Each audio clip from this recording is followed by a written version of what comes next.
The silent Earth. Earth had been silent for 17 years.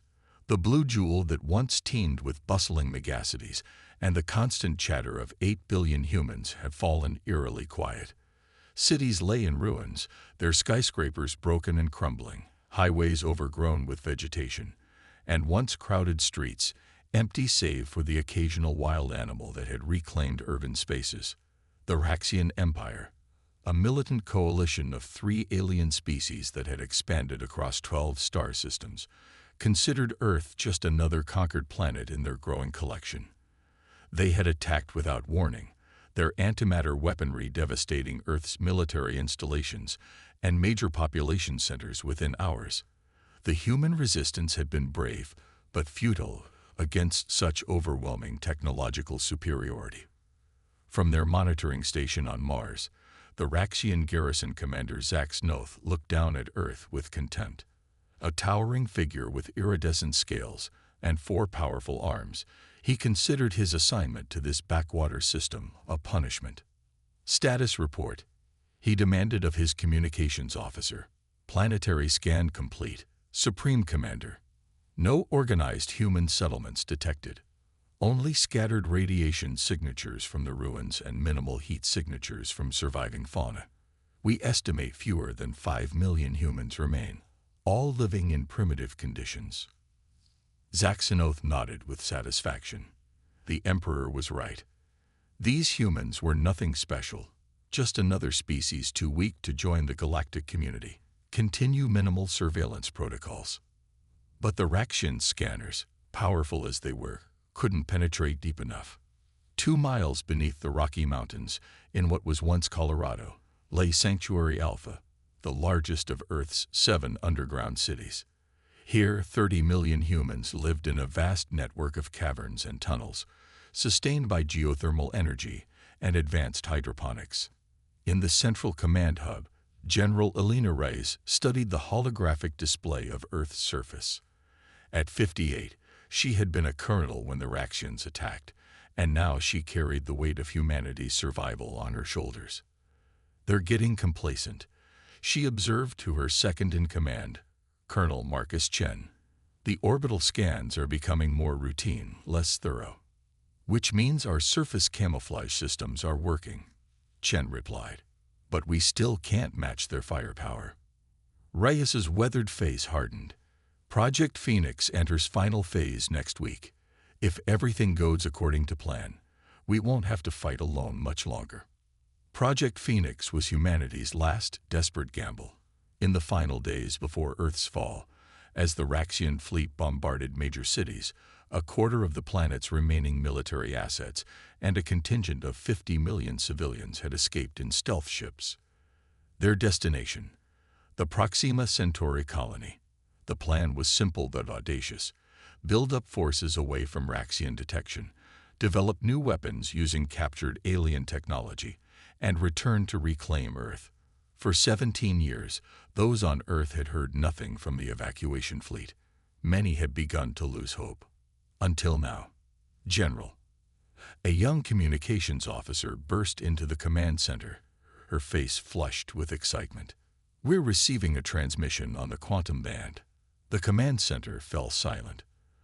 The quantum communication system was reserved for only one purpose: contact with the Phoenix fleet. It had remained silent since the evacuation. Put it through, Reyes ordered, her voice steady despite her racing heart. The holographic display flickered, and a face appeared, sharp-featured, with a salt and pepper beard and eyes that had seen too much. Commander Elias Hayes had been a controversial choice to lead the evacuation fleet, known for his brilliant but unorthodox tactics. Phoenix calling Sanctuary, Hayes said, his voice clear despite the vast distance. The eagles are coming home to roost. Reyes's composure cracked just slightly, her eyes glistening. It's good to see you, Commander. How soon? Advance elements are entering the solar system now. Main fleet arrives in 72 hours. Hayes paused, his expression grim. Elena, we're not coming alone. We've made allies. Before Reyes could respond, alarms blared across the command center. Colonel Chen rushed to the sensor station. Massive energy signature detected at the edge of the Kuiper belt, he reported.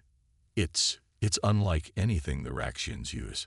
The holographic display shifted to show a massive vessel emerging from what appeared to be a tear in space itself.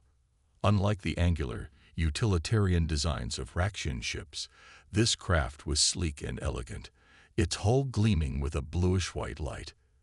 "That's the Salvation," Hayes explained. "Our flagship.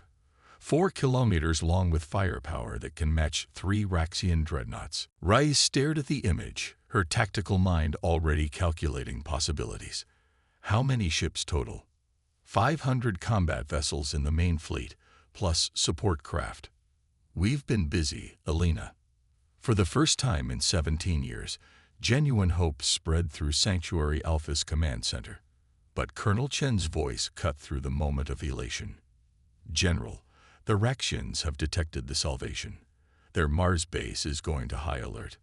On the Raxian command base, Supreme Commander Zaxinoth was facing the first genuine crisis of his tenure. His subordinates scrambled around him as alarm systems blared. "Unknown vessel has bypassed our outer system defenses," his tactical officer reported. "Energy readings suggest weaponry we've never encountered before." "Impossible," Zaxinoth snarled. "The humans had nothing like this. Send a priority message to Imperial Command. Request reinforcements immediately." "Sir," the communications officer interrupted, "we're receiving a transmission from the vessel, in perfect Raxian." Zaxinoth hesitated only momentarily. "Put it through." The command center's main screen flickered to life, revealing Commander Hayes sitting calmly in what was clearly a warship's bridge. "This is Commander Elias Hayes of the Earth Defense Force. You are occupying a sovereign human world. You have 24 hours to withdraw all forces from the Sol system or face immediate military action." Zaxinoth's upper arms twitched in amusement. "One ship, human. Your species always was delusional. Do you know what Imperial response to your appearance will be? 10 dreadnoughts, minimum. Your vessel, impressive as it may be, cannot stand against that." Hayes smiled, but there was no warmth in it. "You misunderstand, Commander. The Salvation isn't our fleet. It's our scout." As if on cue, the sensor officer shouted in alarm. "Supreme Commander, multiple spatial distortions forming throughout the system. Hundreds of them." The tactical display showed what could only be described as tears in the fabric of space, appearing at strategic points throughout the solar system. And from each tear emerged ships, human ships, but unlike any that had existed before the invasion. Some bore design elements clearly inspired by Raxian technology, others seemed entirely alien. "These past 17 years," Hayes continued, his voice steady, "we haven't just been hiding. We've been learning, building, making friends you didn't know existed in this galaxy." On Earth, in Sanctuary Alpha, General Rais watched the unfolding situation with her heart pounding. She had known Project Phoenix involved military buildup, but this was beyond anything she had dared hope for. "All 7 sanctuaries are reporting they're receiving the transmission," Colonel Chen informed her. "The people are watching this. Morale is explosive." Indeed, throughout the vast underground city, humans gathered around screens, watching as, for the first time since the invasion, humanity was pushing back. Children who had been born underground and had never seen the sky were witnessing humanity's return to the stars. In his command center on Mars, Zaxinoth was facing a nightmare scenario. "How many vessels?" he demanded. "Over 500 confirmed combat ships," his tactical officer replied, voice shaking. "Multiple designs, but all showing human configuration markers. They're surrounding Mars. Another group is positioning itself between Earth and our forces." Zaxinoth's pride warred with his tactical training. His garrison of 12 warships and the planetary defenses could not possibly stand against a fleet of this size. And yet, to retreat without a fight would mean disgrace. "Launch all fighters," he ordered. "Prepare main batteries. We will show these humans what Raxian warriors are made of." Back on the Salvation, Hayes watched the Raxian response with a calculating eye. "They're deploying fighters," his tactical officer reported.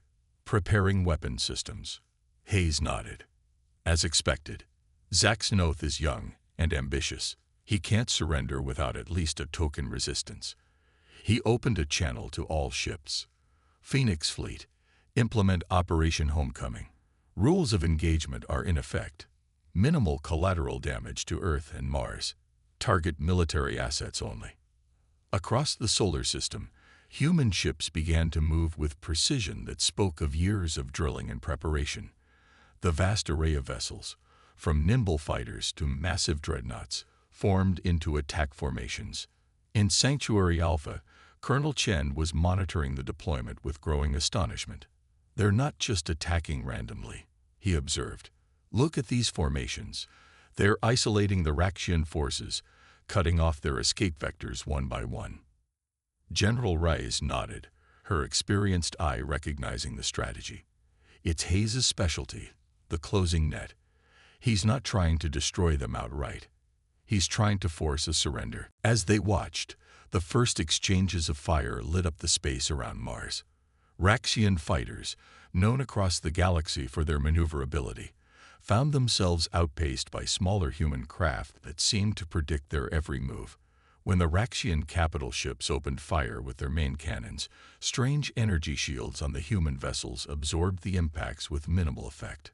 "What we're witnessing," Rice said quietly, "is 17 years of human ingenuity focused on one goal: defeating Raxian technology." Hayes didn't just build ships. He built ships specifically designed to counter everything the Raxians have. The battle around Mars was shockingly brief. Within 40 minutes, half the Raxian fighters had been destroyed, and 3 of their capital ships were drifting, disabled. The remaining Raxian vessels tried to regroup, but found themselves boxed in by human ships that seemed to anticipate their every move. On his flagship, now venting atmosphere from multiple hull breaches, Supreme Commander Zaxnoth faced the unthinkable. "Imperial reinforcements are at least 6 days away," his communications officer reported grimly. "We cannot hold that long." Zaxnoth stared at the tactical display, watching as his remaining ships were systematically disabled. Not destroyed, disabled. The human commander was sending a message. "Open a channel to the human flagship," he ordered, his pride finally giving way to pragmatism. When Hayes' face appeared on his screen again, Zaxnoth spoke with as much dignity as he could muster. "You have won this engagement, human. But the Empire will not surrender Earth." Hayes' expression remained neutral. "This isn't a negotiation, Commander. It's an eviction notice. Your remaining ships can leave under their own power or be destroyed. You have 10 minutes to decide." As the ultimatum was delivered, in Sanctuary Alpha, the first real celebration in 17 years began to break out. People who had lived their entire adult lives underground dared to imagine seeing the sun again. In the command center, General Rice watched with tears streaming down her face as the Phoenix Fleet, humanity's salvation, secured Earth's orbital space. "Inform all sanctuaries," she ordered. "Operation Daybreak is authorized. Begin surface deployment preparations."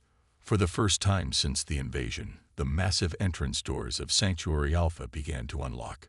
Humanity was about to reclaim its home world. And in the void of space, Commander Hayes watched as the remaining Raxian vessels limped away from Mars, retreating toward the outer system.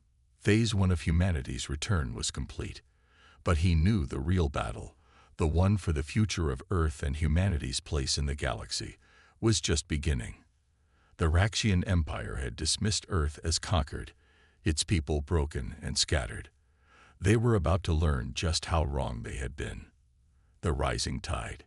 Emperor Vorkash of the Raxian Empire was not accustomed to receiving bad news. Standing 9 feet tall with scales that shimmered between deep purple and midnight blue, he embodied the apex of Raxian evolution. His throne room aboard the Imperial dreadnought Inevitable Conquest spanned 3 decks and was decorated with trophies from 100 conquered worlds. The holographic projection of Supreme Commander Zaxnuth knelt before him, head bowed low in submission. "Explain again," Vorkash said, his forearms clasped behind his back, "how a single human warship became 500 in the span of minutes." "Great Emperor," Zaxnuth replied, his voice trembling. "They employed some form of spatial folding technology. Our sensors detected nothing until they were already inside our defensive perimeter." The Emperor hissed in displeasure. "And these ships, they are definitively human." "Yes, Emperor. Human in design but incorporating technologies we've never seen before. Some appear to be hybridized with," Zaxnuth hesitated, "with Ceretan designs." A murmur ran through the gathered Imperial Council. The Ceretans were a legendary species, believed to have ascended beyond physical form millennia ago. To suggest they had shared technology with humans was almost heretical. "Impossible," Grand Admiral Thexlor interjected. "The Ceretans are a myth, and even if they existed, they would not ally with primitives." Vorkash raised a hand for silence. "What of their capabilities?" "Their weapons penetrated our shields as if they weren't there," Zaxnuth admitted. "Their fighters outmaneuvered ours at every turn. And they displayed tactical coordination that suggests either a hive mind or computing systems far beyond our own." The Emperor turned to his War Council. Responses. Grand Admiral Thexlor stepped forward. "My Emperor, the Sol system has always been of minimal strategic importance. Its only value was as a forward staging area for expansion into the Orion Spur. I suggest we withdraw and reassess." "Retreat." The Emperor's voice was dangerously soft. "From humans. A tactical withdrawal only." Thexlor amended quickly. "The Third Fleet can be diverted to Sol within 14 cycles. We will retake the system with overwhelming force." Vorkash considered this, his secondary arms twitching in thought. "Very well. Zaxnuth, you will withdraw your remaining forces to Proxima Centauri base. Grand Admiral, prepare the Third Fleet for immediate deployment." As the holographic projections winked out, the Emperor remained motionless, contemplating this unexpected development. In 17 years, no conquered species had ever successfully rebelled against Raxian rule. These humans were proving interesting. Back on Earth, the first rays of unfiltered sunlight in 17 years streamed through the massive entrance of Sanctuary Alpha. A carefully selected team of 200 soldiers and scientists stood ready, environmental suits sealed and weapons charged, just in case. General Rice, despite protests from her staff, stood at the front of the formation. "I was the last ranking officer to see the sky," she said firmly. "I will be the first to see it again." As the massive doors fully retracted, the assembled humans stepped forward onto the surface of their homeworld. The landscape before them bore the scars of war and abandonment: twisted metal, crumbling concrete, and the ever-present growth of nature reclaiming human spaces. But it was Earth. It was home. Colonel Chen's voice came through Rice's comms. "Radiation levels normal. Atmospheric composition within expected parameters. No sign of Raxian presence within 5 kilometers." Rice took a deep breath, even through her filtration system, savoring the moment. "Deploy reconnaissance drones. Establish a perimeter. Let's not get careless now." In orbit, Commander Hayes watched the surface operation with approval. The Salvation hung in geosynchronous orbit above what had once been North America, its vast bulk casting a shadow visible from the ground. "Surface teams are deploying according to schedule," his executive officer reported. "Raxian forces continue their withdrawal. Their remaining vessels have passed Mars orbit, heading outbound." Hayes nodded, but his expression remained troubled. "They're regrouping, not retreating. Monitor long-range communications. I want to know the moment they call for reinforcements." "Commander," his communications officer interrupted, "General Rice is requesting your presence on the surface for the official reoccupation ceremony." Hayes allowed himself a small smile. "Tell her I'll be there. Deploy the honor guard." Within the hour, a sleek shuttle descended from the Salvation, Escorted by a dozen fighter craft in perfect formation, it landed in what had once been Denver's Civic Center Park, now a clearing in a forest of young trees. Commander Hayes stepped out, flanked by officers wearing uniforms unlike anything seen on Earth before, a blend of traditional military styling with elements clearly influenced by non-human aesthetics. They stood at attention as General Rice approached. The two commanders, separated for 17 years, stood facing each other. Rice, weathered by years underground but standing tall with dignity. Hayes, bearing the marks of deep space and strange stars, his eyes reflecting experiences no human had known before. Without a word, they clasped hands. "Welcome home, Commander," Rice said simply. "It's good to be back, General," Hayes replied. The ceremony was brief but powerful, the formal declaration of Earth's liberation broadcast to all 7 sanctuaries and throughout the returning fleet. For millions of humans who had lived their entire lives under occupation, it was a moment of profound significance. But as the celebrations began, the two commanders retreated to the hastily established command post for a more somber conversation. "They'll be back," Hayes stated flatly, studying the tactical displays. "My intelligence network indicates they're diverting their 3rd fleet here. 48 capital ships, support vessels, the works." Rice nodded grimly. "How long?" 2 weeks, maybe less." Hayes pulled up a holographic display of the solar system. "We've established defensive positions here, and here. Early warning systems throughout the outer system. But this won't be like the skirmish at Mars. The 3rd fleet has 3 super dreadnoughts. Can we match that?" Hayes' expression was hard to read. "Not ship for ship, no. But we have advantages they don't know about yet." He gestured, and the hologram shifted to show what appeared to be massive installations hidden in the asteroid belt and Jupiter's Trojan points.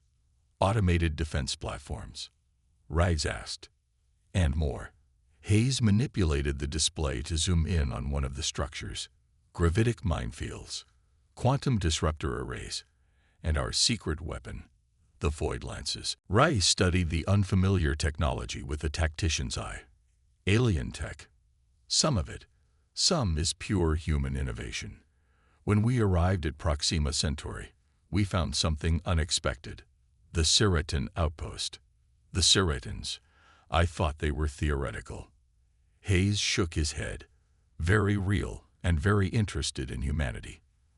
They've been watching us for centuries. When they saw the Raxian invasion, they decided to intervene in their way. Not by fighting for us, but by sharing knowledge. And what do they get in return?"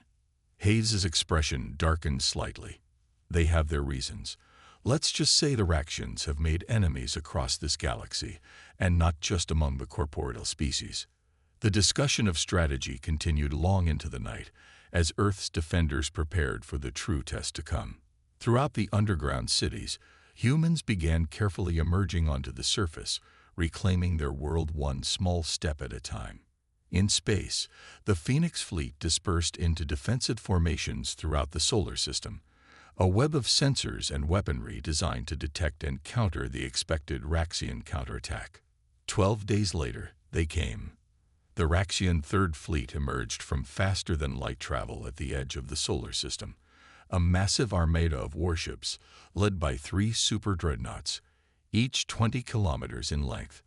Grand Admiral Fex Lore stood on the bridge of the flagship Eternal Dominion, his expression confident.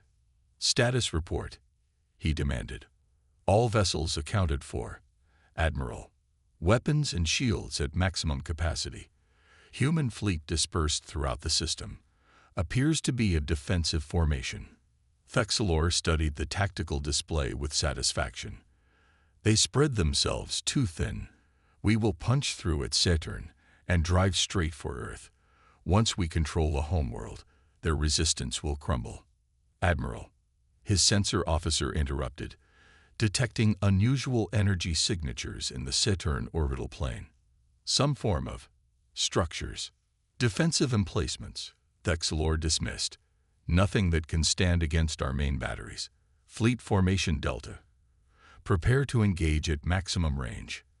The Raxian Armada accelerated toward Saturn, weapons charging. On the Salvation, now positioned in Earth orbit, Commander Hayes watched the approach with calculating intensity. "They're taking the bait," he observed to his tactical officer. "Exactly as predicted. Activate the Void Network." Authorization Phoenix ascended. Throughout the solar system, hidden installations hummed to life. In the void between planets, space itself seemed to shiver as invisible fields of energy spread like webs. The leading edge of the Raxian fleet approached Saturn's orbit, weapons primed and ready to destroy any resistance. But before they could fire, the first wave of ships suddenly slowed, as if caught in invisible molasses. On the Eternal Dominion, alarms blared as engineering reported catastrophic power failures. "What's happening?" Vexlor demanded. "Unknown energy field," his science officer reported frantically. It's draining our power directly from the antimatter reactors. Weapons offline. Shields failing." Vexlor stared in disbelief as his mighty fleet, pride of the Empire, began drifting helplessly. "Countermeasures. Now." "None effective. Admiral, the field is unlike anything in our database." As the Raxian fleet struggled, the trap closed. From hiding places throughout the outer system, human vessels emerge, weapons already firing. Unlike the brief skirmish at Mars, this engagement showed the full might of humanity's return. The Phoenix fleet moved with uncanny coordination, targeting the now vulnerable Raxian ships with precision strikes. Fighter squadrons swarmed the larger vessels, exploiting weaknesses in design that only became apparent when their shields failed. On the Salvation, Hayes directed the battle with calm efficiency. "Target their propulsion systems and weapons. Disable, don't destroy unless necessary." "Commander," his communications officer reported, "we're receiving a transmission from the Raxian flagship. Grand Admiral Vexlor is requesting to speak with you." Hayes nodded. "Put him through." The holographic display showed Vexlor, his command center dimly lit by emergency power, smoke visible in the background.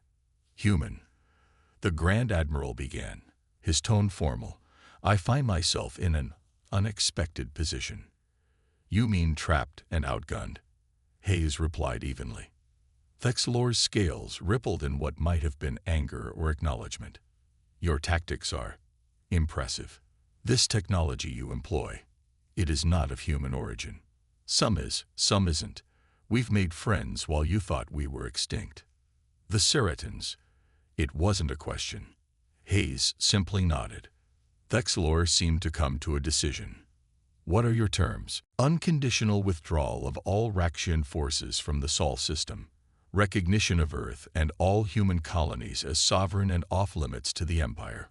Reparations for 17 years of occupation." "The Emperor will never agree." "The Emperor," Hayes interrupted, "can either agree or watch his Third Fleet destroyed piece by piece on live broadcasts to every world in this sector. Your choice, Admiral." In the tense hours that followed, the disabled Raxian fleet hung in space, surrounded by human warships that continued to demonstrate capabilities beyond anything the Empire had believed possible. Reports filtered back to the Imperial capital, along with visual evidence of technologies that seemed to defy known physics. Finally, the Emperor's decision arrived. On Earth, in a hastily constructed conference facility outside Sanctuary Alpha, delegates from both sides met to formalize what historians would later call the Treaty of Sol. Grand Admiral Vexlor, his pride visibly wounded but his pragmatism intact, signed for the Empire. General Reyes and Commander Hayes signed for humanity. "This isn't over," Vexlor said quietly as the ceremony concluded. "No," Hayes agreed. "It's just beginning. But know this, if you come back, what you saw today will seem like a child's game. We're not just the humans you thought you conquered. We're something new now." In the days that followed, as the Raxian fleet limped away from the solar system, Earth truly began its revival. Surface settlements expanded, the work of reclamation accelerated, And humanity once more turned its face to the sky, not in fear, but in triumph. In a private moment, atop a ridge overlooking the growing new city outside Sanctuary Alpha, Rice found Hayes staring at the sunset. "Beautiful, isn't it?" she said. "I'd almost forgotten." Hayes nodded, his expression distant. "Out there, beyond Proxima, there are worlds with 3 suns, skies that never darken, oceans that glow from within. We've seen so much, Alina. Will you stay?" she asked. He turned to face her. "For a while. But Earth is just the beginning. The Raxians have ruled this sector for too long, and there are other worlds waiting to be freed." He gestured toward the stars now becoming visible in the darkening sky. "The Ceratins showed us possibilities, but it's human innovation that made them real. Out there, we're not just survivors anymore. We're liberators." As night fell fully, lights began to appear across the landscape. New settlements, new beginnings. Humanity had returned from the stars and reclaimed its homeworld. But as Hayes had said, this was just the beginning. The galaxy had dismissed Earth as conquered, its people scattered and broken. Instead, they had returned with an armada that defied expectation, with technologies born of human ingenuity and alien wisdom, and with a determination forged in 17 years of preparation. The Raxian Empire had laughed at a dead Earth. They weren't laughing anymore. And among the stars, watching with interest beyond human understanding, the Ceratins observed as their chosen protégés took their first steps onto the galactic stage. The age of humanity had truly begun.